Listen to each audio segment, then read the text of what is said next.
નમસ્કાર ખેડૂત મિત્રો, હરેકૃષ્ણ ફાર્મટેકમાં પ્રદીપ કવાડ આપ સર્વેનું હાર્દિક સ્વાગત કરું છું. નામ જણાવો. મારું નામ બુધાભાઈ નાથજીભાઈ ચૌહાણ, ગામ સાગવાડી, શિવડ તાલુકો, ભાવનગર જિલ્લો.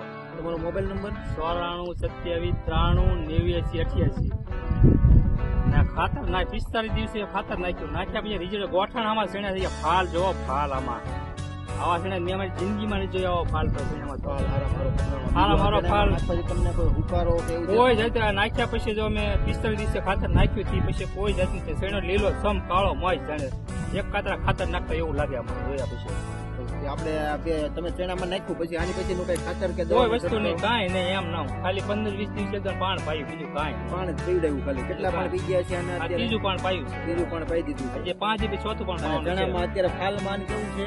હાલમાં ફૂલે ફૂલ ડાળ્યું મારી ડાળ્યું ફૂટ એટલે ફાલ માંથી ડાળું ફૂટે એવી રીતના. તો આ બીજા ખેડૂતને આપણે કહી શકાય કે વાપરાય એવી વસ્તુ છે. ગેરંટી આપી દે, કઈ નહીં, સાચી બધી ગેરંટી અપાય. અને આની પહેલા ચણા કર્યા છે ત્યારે આવું ગયા વર્ષે જો આ ના ફાલ ખાતર દવા ઘણી નાખી પણ આ ખાતર નથી નાખ્યું આપણે. રિઝલ્ટ એ તમે કહો હોય 110% રિઝલ્ટ આવે. બીજા ખેડૂતને કહી શકાય ને આ વસ્તુ ગેરંટી થી કહીએ કે આ જ વપરાય. મોંઘું પડે પણ મોંઘું પડે પણ સારી. બીજી વખત આપણે એક વખત નાખી દઈએ એટલે પાક નીકળે ત્યાં સુધી નાખવું પડે કે નહીં? એનામાં નહીં, બીજો કોઈ પણ મોલ નાખવામાં નાખો તો 100% રિઝલ્ટ મળે એવું છે કે 110%, 110%. તો 100 આપણે ખાતર વાપરીએ. વાપરીએ. ઓકે, ધન્યવાદ. આભાર.